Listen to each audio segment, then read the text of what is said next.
And I'm going to start this with a question, okay? And I just need a show of hands. Who in the room has ever been ill? Honestly, right. Okay, that's a really easy question to ask, and a really easy question to ask and get a lot of answers. Here's a question I'm not going to ask. Who in the room has suffered from mental illness? I can't ask that question because the stress of wanting to put your hand up but not wanting to put your hand up, what people are going to think about you, it's a difficult question to ask, but it's just another illness, surely. So, I'm not talking about a health warning generally. I'm talking about a mental health warning. We've just heard about physical health, okay? It's wrong to ask. Anybody in the room had a nervous breakdown? Has anybody? Cool, cool. It takes a strong mind to get over that, and it takes a strong mind to talk about that, okay? So, it's okay probably to ask, hey, does anybody feel a bit stressed ever? Like, me, right now? Yeah? Anybody feel a little bit anxious ever? Me, right now? Anybody feel a bit overwhelmed sometimes? Yes. You see, easy answers. So once you move down the scale of illness, you can get answers a lot easier. People will talk about it, but at what level people talk about it, that's a little bit unusual. So, let's be really clear right now. We all want to be there for each other. Let's start at that level, okay? I've seen the Facebook post. It's Mental Health Awareness Week. Just to let everybody know, I'm here for you. All you need to do is call. It's great. Please, can 10 of my friends share this? Show we're all there for each other. My answer usually is, okay, what if they do call? What do you say? What next? Or more importantly, what if they don't call? That's what needs an answer. So, that's the laser. Nearly killed somebody. Do you need some figures? Yeah, all these presentations start with statistics, okay? So I've got some figures here. I'm not going to put them on the screen because they upset me, so I don't want to leave them up there to upset people. In the UK, the biggest killer of young males, 18 to 35. It's not cancer, it's not drugs, it's not heart disease, it's suicide. Yeah. Gets me every time I say that. The construction industry in the UK. Let's think about that age group as well.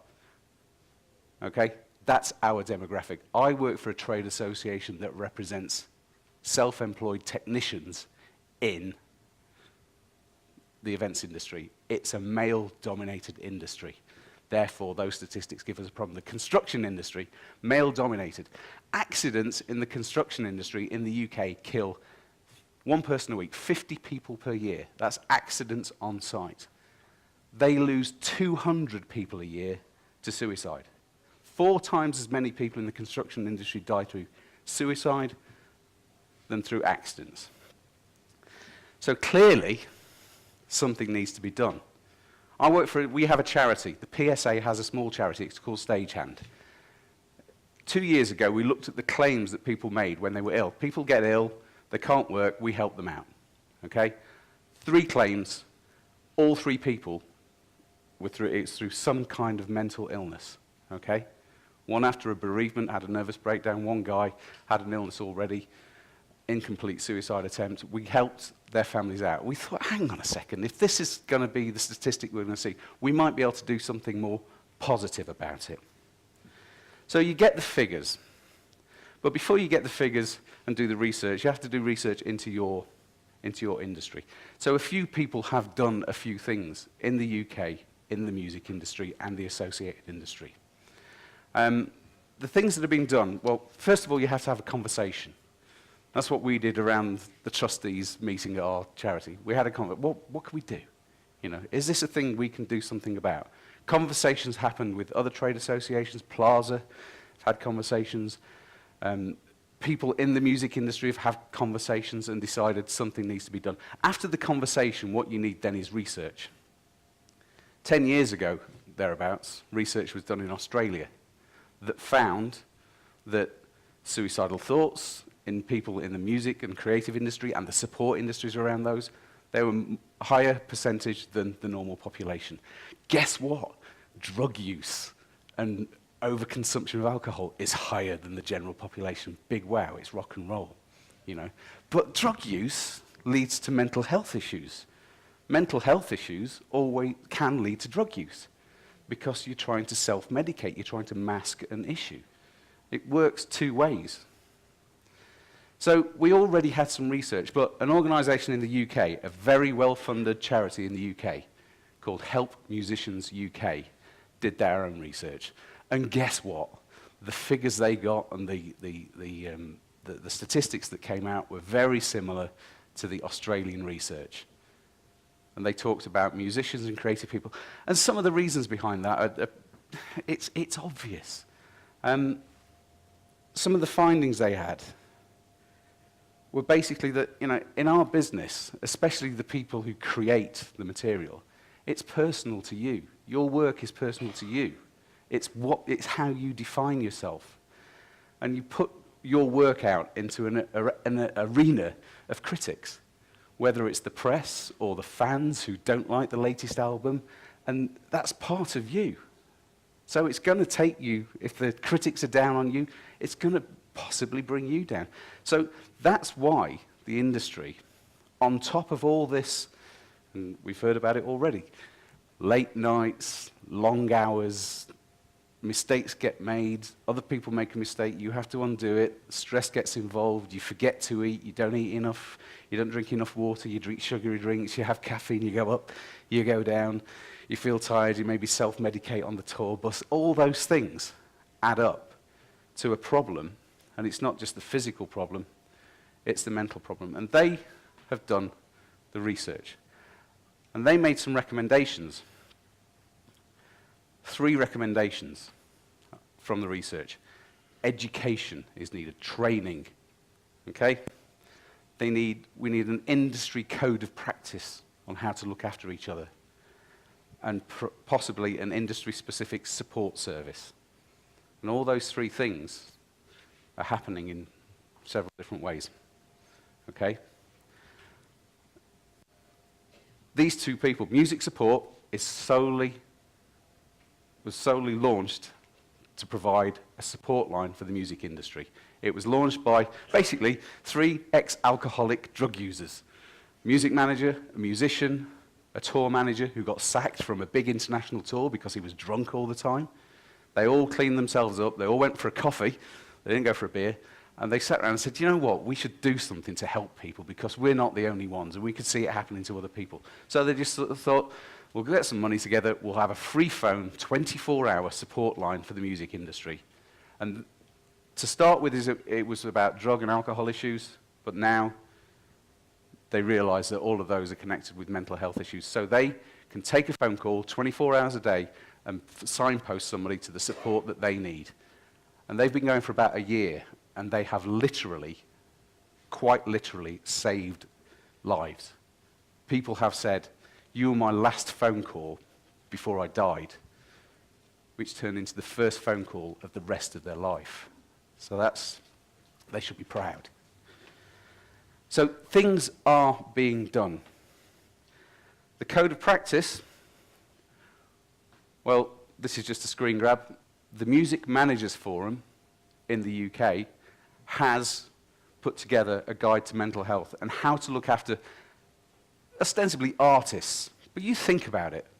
Chester Bennington, Linkin Park, Avicii, and a young guy called Scott Hutchinson from Frightened Rabbit, a Scottish band. 3 suicides in the last year, musicians.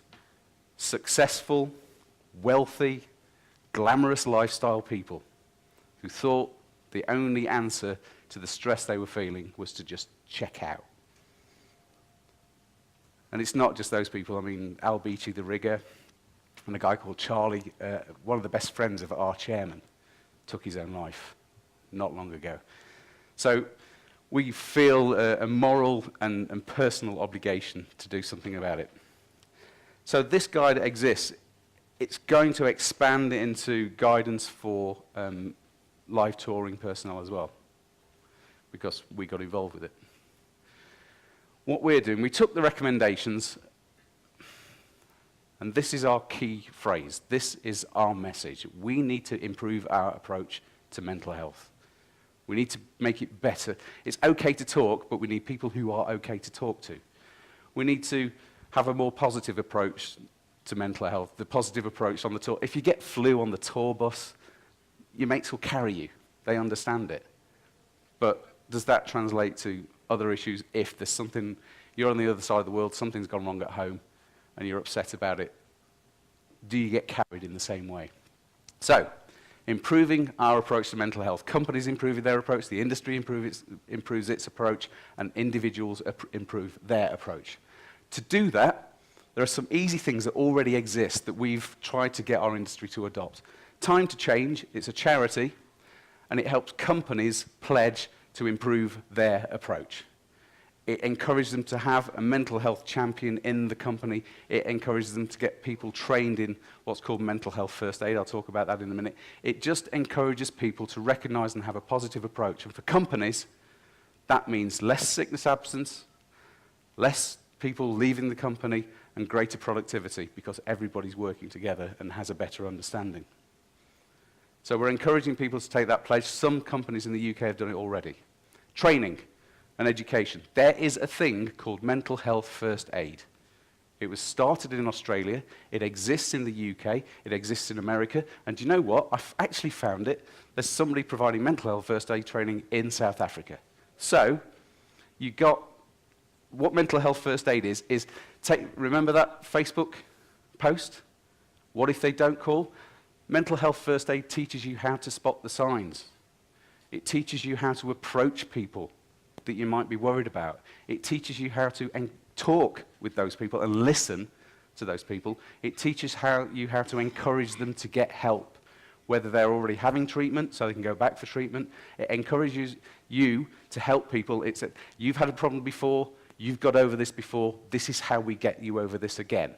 You know, you do get better. So that is mental health first aid training.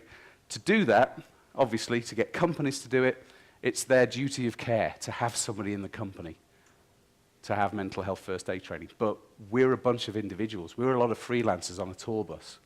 So what we've done, we've taken some of the money that the PSA has, we put it into our charity. The charity's added some money, and we've pledged to subsidize mental health first aid training for self-employed members. We've put enough money aside to get 100 people trained, so we populate the industry with people who are more okay to talk to, who know how to talk and know how to approach. Because this is a people thing. Mental health is a people thing. Recognizing it is a people thing. So we've put these little things together to help improve our approach to mental health. And really, with not very much time left, I've got questions. You can't ask questions. I've only got 1 minute. These are the questions we need to answer, okay? Do we attract people with mental health issues? Do we enable people with mental and drug issues? Or do we cause those issues? We don't know the answer to that. I think the third one, it might be all three, but the third one is more prevalent. Also, when people go out to work and go out and have that band of brothers and sisters on the bus, and they're out there for 3 months, 6 months, touring with that team, that family, and then they go back, what are they going back to? Are they going back to a different family, and they find it difficult to adjust with wife, children, and a house to look after? Or are they just going back to home, an apartment, on their own, and there's a big crash? You know, how do people wind down? You know, it's like leaving the army after a tour of duty. It's like working on an oil rig, going out for 6 weeks with your mates and then coming back to home. People are different. And also something we really need to have to consider is what happens after a major incident. You know, we've had some bad accidents recently. You know, we've had terrorist attacks in Manchester. We've had people falling from the roof. And in Germany, a terrible accident where a guy fell and landed on a 19-year-old kid. And the guy who fell survived and the kid died. And I know people who were there who saw that. And some of the touring crew actually had a specialist come and debrief them. Flew from the UK, and it was all Backstage Academy who organised this. They need name checking because they had people on that tour. They flew their welfare guy out, and he debriefed people in a suite, in a hotel, and made sure everybody was okay. And it's really weird. I've seen a little bit of the report. It's a very personal report, so nobody really can see it, but I got a précis of the report, and the different feelings that people had after witnessing that was amazing. From, I can't do this anymore, to, actually, I'm not feeling anything yet. You know, so different people reacting in different ways. So we need to look at what happens after major incidents and see that we're helping people, because we sometimes see things we shouldn't see. And I think finally, I know I'm in South Africa, but this is a thank you to Australia, because 20 years ago, I've got a document that's 20 years old, and it's a policy, it's a safety and health policy document for an event in Australia, and it talks about the psychological effects of possibly disasters happening and looking after people's mental health on site. They've been doing this for years. Mental health first aid started in Australia. The research that was done, the first bit of research into this industry, was in Australia. So we owe a gratitude to Australia for doing this to start with, and we're only catching up. None of the stuff I've mentioned is stuff that we've invented. It exists already. It's just there for us to adopt, to improve our approach to mental health. Thank you very much.